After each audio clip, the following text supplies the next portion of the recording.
이번 시간은 취업 특강이라는 주제를 가지고 자기소개서 쓰는 방법에 대해서 강의를 하도록 하겠습니다. 이 강의 자체는 본 수업에는 들어가지 않기 때문에 제가 유튜브에 올려놓도록 하겠습니다. 올려놓도록 할 테니까 학생 여러분들, 특히 3, 4학년 관심 있는 학생 여러분들은 자소서 쓰는 방법에 대해서 한번 강의를 들으면 많은 도움이 될 걸로 판단이 됩니다. 그러면 제가 자소서 쓰는 방법을 왜 강의를 하게 되었느냐 이렇게 하면요, 저번 시간에도 보여줬지만 연구조사 방법론이라는 교재를 내게 되면서 과학 글쓰기라는 영역을 접하게 되었습니다. 접하면서 과학적으로 글 쓰는 방법은 이런 기준이 있고 이런 요건이 충족되어야 되겠구나. 그리고 논문의 형태를 자소서 영역에다가 옮겨 놓게 되면 많은 도움을 받을 수 있겠구나 싶어서 제가 이 특강을 준비를 하게 되었습니다. 그러니까 이 특강은 기존의 유튜브 상에 나오는 자소서 쓰는 방법, 이제 공기업이나 들어가는 학생이나 이제 취업을 한 사람들이 강의했던 내용하고는 일정 부분 차별화될 겁니다. 차별화된다 그러는 거는, 저도 상장 기업에도 근무를 했고 지금은 이제 조그만 회사를 운영하고 있지만 직원들을 채용하면서 느꼈던 부분이라든지 이런 맥락에서 관점 자체가 완전히 다르다는 거죠. 채용하는 입장에서, 근무했던 입장에서 자소서 쓰는 방법에 대해서 제가 설명을 할 테니까 참고를 해 주시면 되겠습니다. 제가 장래 희망에 대한 워드 클라우드를 받아보게 되면 새마을국제개발학과 학생들의 가장 제가 해마다 여러분들한테 장래 희망 수업 인원이 많을 때는 50명, 60명 학생들의 인원에 대해서 장래 희망을 받아서 텍스트 분석을 합니다. 텍스트 분석을 해서 핵심 키워드를 도출하게 되면 제가 특이하다는 부분만 말씀을 드리겠습니다. 여러분들의 선배들이 앞서갔던 어떤 졸업생들이 어떤 생각을 가지고 장래 희망에 대한 고민을 했느냐. 그렇게 보면요, 가장 키워드로 나타나는 게 생각입니다. 생각. 이 생각이 실천으로 이어지지는 못했다, 이런 아쉬움들이 많습니다. 그게 무슨 말인가 하면, 여러분들이 취업 준비를 하면서 도서관에 앉아서, 강의실에 앉아서 생각을 하고 고민하는 경우가 많다는 겁니다. 여러분들이 공무원을 관심을 가진다. 지방직에 있을 수도 있고 중앙직에 있을 수도 있고 뭐 대구시, 경상북도 여러 군데 있을 수 있지 않습니까? 그러면 현장의 공무원을 찾아가는 게 선배를 만나든지 최우선적입니다. 최우선적이기 때문에 이제 생각 부분이 많고, 그 다음에 좀 특이했던 부분이 어떤 부분인가 하면요, 여러분들의 취업에 가장 영향을 많이 주는 사람은 부모님으로 나타납니다. 아버지, 어머니가 여러분들의 취업의 장래 희망을 결정하는 가장 이제 제가 이제 학군적인 요소로 표현을 하게 되면 변수라 그럽니다. 변수로 작용을 하게 됩니다. 근데 아쉬운 점은, 여러분들이 졸업했던 선배나 교수님이나 이런 네트워크 자체가 키워드에 그렇게 중요하게 나타나지 않다는 겁니다. 않기 때문에 여러분들한테 어느 대학교, 어느 학과는 마찬가지입니다. 전체 학생들이 모여서 이 취업에 대해서 같이 고민을 하고, 선배는 후배를 도와주고 후배는 선배들한테 물어보고 또 졸업생들하고 이렇게 연계되는 네트워크를 갖추는 것도 상당히 중요하다, 그렇게 되어 있습니다. 그렇게 되어 있기 때문에 참고를 하시고, 그리고 장래 직업 선택에 대해서 바람직한 방향에 대해서 제가 설명을 하겠는데, 무슨 자소서를 하기 전에 냉정하게 솔직하게 우리 본질적인 부분을 한번 이야기해 봅시다. 취업을 원하는 대다수의 학생과 젊은이들이 가장 우선적으로 보는 건 뭡니까? 급여, 복지, 그 다음에 지속 가능성, 이런 부분이 될 수 있겠죠. 근무 환경, 이런 부분이 될 수 있는데, 이 부분을 자소서에 솔직하게 쓰기에는 그렇지 않습니까? 예? 그렇기 때문에 제가 말씀드리고 싶은 거는, 이 본질적인 부분을 어떻게 여러분들이 형식적인 부분에 잘 녹여내느냐, 이게 자소서를 잘 쓰느냐 못 쓰느냐의 차이라고 할 수 있습니다. 그렇기 때문에 제가 이제 이후에 짚어주는 부분을 한번 참고해 보시면 훨씬 더 그런 부분에서 쉽게 이해할 수 있을 겁니다. 자, 그러면 자소서 쓰기 전에 장래 직업 선택에 대한 바람직한 방향, 그죠? 제가 이제 제안을 하는 겁니다. 대학교 내, 여러분들이 속해 있는 대학교 내의 동료나 선배 교수님들에 대해서 취업 관련 정보를 얻어야 됩니다. 왜? 단순하게 여러분들이 뉴스나 언론을 통해서 들은 지식 이상을 얻을 수 있습니다. 얻을 수 있기 때문에 시행착오를 겪지 않을 수 있습니다. 직무를 선택하는 데 있어서. 그 다음에 졸업한 선배, 학교 내가 아니고 학교 외죠. 졸업한 선배나 관련 직군에 있는 근무자들과 현장 상담을 분명히 반드시 하라. 제가 이렇게 이야기를 드리고, 그 다음에 세 번째, 본인, 나를 가장 잘 알고 있는 친구나 가족을 통해서 내가 어떤 직무가 맞을지, 어떤 직업이 맞을지 한번 상담을 해보는 것도, 이야기를 해보는 것도 이제 직업 선택을 하기 전에 바람직한 부분이다. 그리고 네 번째, 아주 중요한 부분입니다. 아주 많은 젊은이들이 착각하는 부분일 수 있는데요. 본인의 역량과 가치 선택의 기준을 명확히 해야 됩니다. 명확히. 나는 급여를 추구한다 그러면 급여 높은 데를 무조건 하는 게 맞고, 근무 환경을 본다, 여가 시간을 본다, 그죠? 이게 가치 선택의 판단입니다. 그 역량 이 부분은 본인이 가장 잘 알고 있습니다. 본인이 내가 공무원 시험을 1년 준비할지 2년 준비할지 3년 준비해서 할 수 있을지 본인이 가장 잘 알고 있기 때문에 본인의 역량을 정확하게 판단을 해야 됩니다. 그 역량이 의심쩍다 그러면 가장 친한 친구한테 물어보십시오. 내 역량이 영어나 의학이나 전공 분야에 어느 정도 스킬이 되고 어느 정도의 수준에 맞는지 본인의 역량을 파악하는 것도 상당히 중요하다. 그리고 직업 선택의 기준, 급여나 복지나 적성이나 장래성 이 부분을 고려하는 부분입니다. 이 적성 부분도 상당히 중요한 부분인데 이제 기업 차원에서 인재상이라 그럽니다. 이 부분하고 매칭이 돼야 됩니다. 그 다음에 여섯 번째, 본인의 직업에 대한 미래에 대한 시뮬레이션이 필요합니다. 시뮬레이션, 내가 5년 뒤, 10년 뒤, 20년 뒤에는 어떠한 형태로 변해 있을지, 그죠? 이 시뮬레이션도 중요합니다. 그 다음에 일곱 번째, 구직을 하는 공간적인 범위를 확대하라 이겁니다.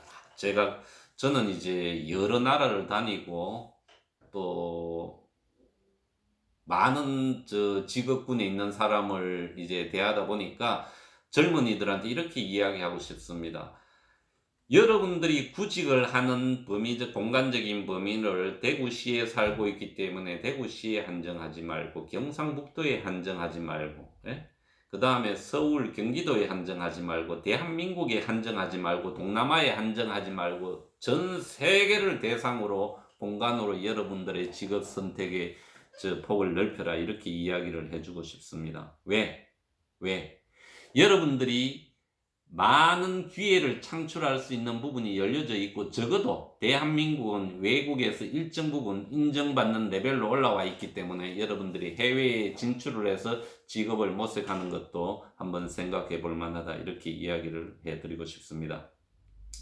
그리고 여덟 번째, 취업에 대한 항상 변화 가능성을 고려를 하라 이렇게 되어 있습니다. 이게 어떤 이야기인가 하면요, 제가 강의를 하면서 장래 희망에 대한 어떤 레포트를 받아가지고 보게 되면 대학교 1학년에 들어오는 시점부터 장래 희망이 고정이 되어서 대학교 4년까지 변하지 않는 학생이 있습니다. 물론 그 심지가 굳은 거는 높이 인정이 되어야 되겠지만 여러분들 이 코로나 사태와 같이 이 세계는 급변하지 않습니까? 휴대폰 자체가 1년 뒤에 그저 변화되고 카메라 화질도 그렇고 모든 기법 자체가 변하는데 여러분들이 선택한 4년 전에 선택한 직업군 자체도 그죠? 어떤 그런 가변성을 두고 여러분들이 생각을 해야 된다. 이렇게 되어 있습니다. 이렇게 되어 있기 때문에 이런 부분을 고려를 해야 된다.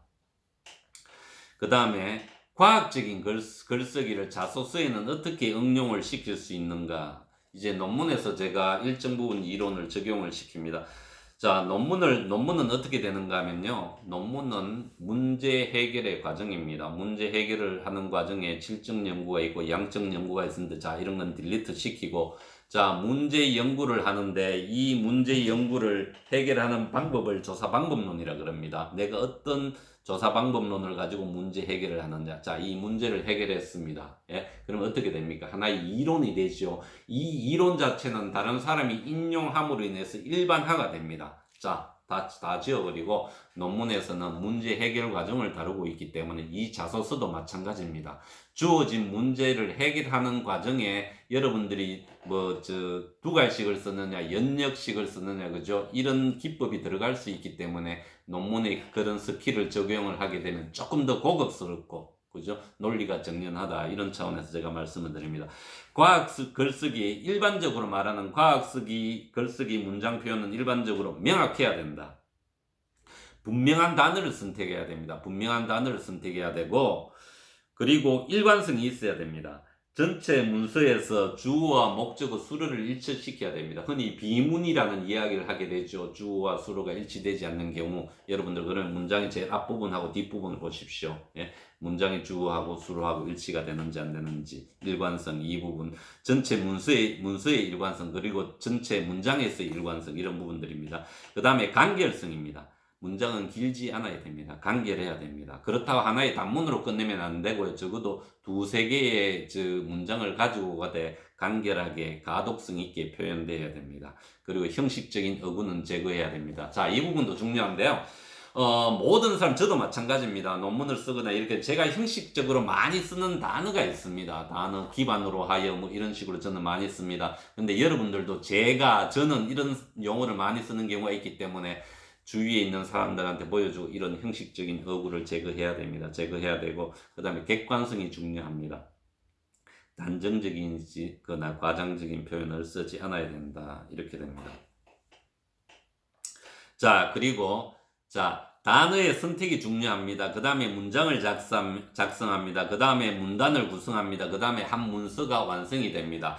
근데 일반적으로 자소서를 받게 되면 여러분들이 4개의 질문이 올 수도 있고 2개의 질문이 올 수도 있고 3개의 질문을 1개의 질문이 하나의 문서라고 생각하면 됩니다. 그러면 그 1개의 질문 안에는 1개 또는 2-3개의 문단으로 구성되어 있습니다. 문단으로 구성되어 있기 때문에 단락 표시를 해주는 것도 상당히 중요합니다. 상당히 중요하고, 문단을 단락 표시를 안 하면 여러분들 최근에는 어떤 형태가 유행합니까? 어떤 타이틀을 가지고 갈로를 해서 앞으로 뺀다든지 가독성을 위해서 이렇게 이제 자소서에 표현을 하게 됩니다. 그러면 자소서를 작성할 때 주의할 점입니다. 주의할 점. 강의가 어떤 식으로 구성되어 있는가 하면요. 자소서 작성 시 주의할 점, 그 다음에 자소서 내용은 어떻게 구성되어 있는가, 그 다음에 2020년 제가 L그룹 자소서 양식을 가져왔습니다. 가지고 와서 그 사례를 가지고 설명을 하는 그런 식으로 지금 강의가 구성되어 있습니다. 그러면 자소서 작성 시 주의할 점을 보도록 하겠습니다. 근데 제가 자소서 같은 경우에는 조금 여러분들한테 자신 있게 이야기할 수 있는 건 최근 2-3년간 기업의 어떤 자소서 부분을 다 분석을 해봤고, 그리고 이제 논문이나 조사 방법론을 쓰면서 과학 글쓰기가 상당히 중요하다. 그리고 최근에 제가 몇몇 학생들 자소서를 보면서 접속사를 어떻게 이런 경우를 이런 겁니다. 여러분들이 자소서를 서술을 해나갈 때 문장을 던져버리고 왜냐하면 부연적인 설명을 하는 건 아주 안 좋은 방법입니다. 안 좋은 방법이기 때문에 이렇기 때문에 이러하다, 그리고 그런데 그러나 또는, 그죠? 그래서 이런 접속사를 어떻게 구사하느냐, 이 부분도 상당히 중요하기 때문에 제가 주의할 점을 요약해서 설명을 드리겠습니다. 첫 번째, 주어와 서술을 일치시키는 것이 상당히 중요합니다. 이건 비문이냐 아니냐 이렇게 구분이 되기도 합니다. 그 다음에 문장 작성 시 일반적으로 같은 형식 단어와 절을 연결해야 됩니다. 이건 무슨 말인가 하면, 문장을 연결시킬 때 이제 덩치의 개념으로, 그죠? 어떤 그런 부분이 적정해야 됩니다. 이게 전체적인 부분도 해당이 됩니다. 4개의 질문이 왔을 때 이 4개의 질문이 요구하는 분량도 일정 부분 동일하게 배분되어 줘야 되고, 한 질문에도 이 흐름 자체가 문단이나 이런 부분도 균등하게 배분되는 게 이제 보기가 좋습니다. 그리고 세 번째, 자기의 주장과 논리를 예측하여 읽을 수 있게 순차적으로 배열한다. 순차적으로 시간적인 배열, 공간적인 배열 다 해당이 됩니다. 그 다음에 개인이나 집단마다 습관적으로 사용하는 형식적인 어구를 제거한다. 이거는 어떤 경우가 되겠습니다. 공학도라든지 안 그러면 어문계열이라든지 습관적으로 쓰는 단어도 검증을 받아서 제거를 하는 것이 필요하다. 그 다음에 정확한 시제를 사용을 한다. 이렇게 되어 있습니다. 정확한 시제. 장래 희망을 물을 10년 후를 물을 때는 미래가 되고, 그 전에 성장 과정을 물을 때는 과거가 되고, 또 현재 취업 직군을 물을 때는 현재 시점이 되겠죠. 이 시제도 잘 써야 됩니다. 그 다음에 추측, 추정, 추상적인 표현은 피한다. 그 다음에 5번째, 이것도 중요한 부분입니다. 구어체가 아닌 문어체. 말하는 대화 형식이 아니고 글을 쓰는 형태로 해야 됩니다. 그 친구한테 이야기해서 그랬지 않습니까? 이런 게 아니죠. 이제 문어체로 작성을 해야 된다. 그리고 6번째, 이것도 중요합니다. 다 중요하죠. 맞춤법입니다. 맞춤법. 맞춤법에 유의하고 접속사를 잘 선택을 해야 됩니다. 여러분들이 다음이나 이제 네이버에 맞춤법 이제 검색하는 기능이 있습니다. 거기에 문장을 넣어봅시오. 그러면 외래어까지 다 잡아줍니다. 예를 들어서 뭡니까?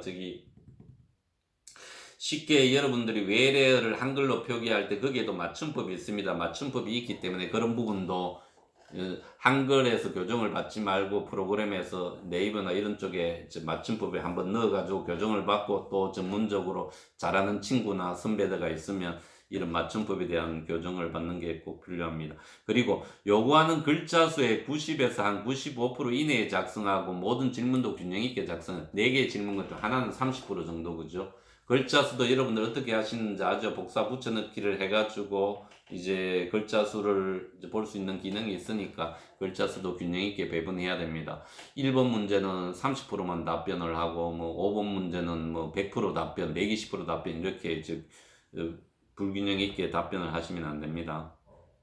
그리고 이 부분이 상당히 중요한 부분이다. 또 중요한데, 다 중요한데, 본인의 직무 그리고 회사가 가장 자연스럽게 연결이 돼야 됩니다. 그리고 내가 공부한 영역, 그리고 직무, 그리고 내가 취업하는 회사가 자연스럽게 연결되도록 문장을 만들어 나가야 됩니다. 그리고 제가 9번은 가장 중요하게 작성할 때 주의해야 될 점. 적극적이어야 됩니다. 그 다음에 긍정적이어야 됩니다. 그 다음에 미래지향적이어야 됩니다. 이 3가지 포인트를 저는 문장에서 가장 잘 나타내야 된다고 생각을. 이 면접에도 마찬가지입니다. 단순하게 생각을 해보십시오. 여러분들은 많은 회사를 선택해서 이제 원서를 내죠. 많은 회사 중에 한 개 회사는 많은 지원자들 중에 한 사람을 선택을 하게 됩니다. 선택한다 그러면 이 회사에 들어와서 가장 오랫동안 열심히 일할 사람을 뽑겠지요. 그러면 적극적이고 미래지향적이고 긍정적이어야 됩니다.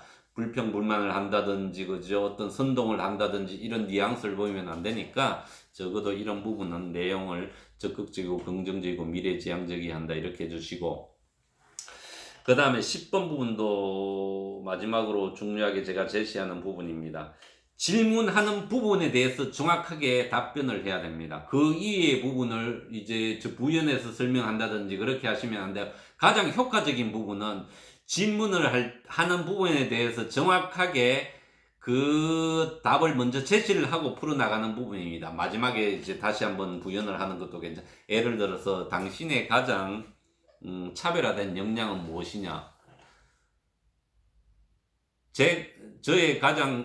저의 차별화된 역량으로는 글로벌 역량으로 생각합니다. 글로벌 역량으로 같은 경우 제가 해외에서 많이 다녔고 의학을 이렇게 풀어내는 방법을 말하는 겁니다. 그래서 초반에 이런 부분을 이제 명확하게 이제 제시를 한다. 질문에 맞는 답변을 하여야 한다. 이렇게 이야기를 할 수 있습니다. 그리고 자소서의 내용은 어떻게 구성되어 있는가, 그 다음에 사례를 들어서 하는 부분은 다음에 설명을 하도록 하겠습니다. 이렇게 되어 있습니다.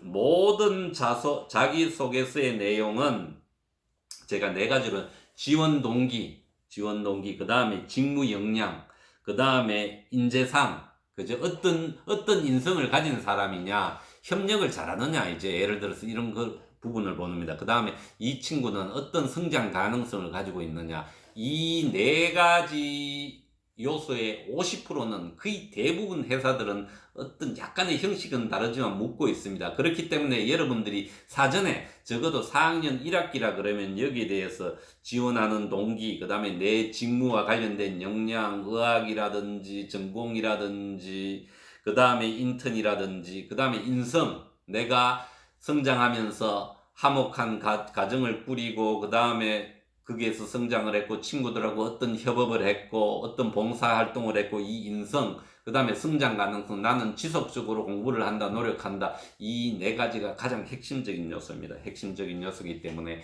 이 부분은 다음 시간에 사례를 들어서 설명을 하도록 하겠습니다.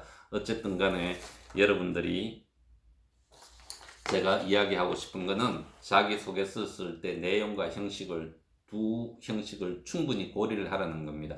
그 회사가 원하는 형식을 맞춰주되 내용도 충실해진다 그러면 이제 자소서는 일정 부분 이제 만족하는 성과를 얻으면서 여러분들이 원하는 쪽으로 조금 더 나아가는 그런 길을 걷게 될 걸로 판단이 됩니다. 이상입니다.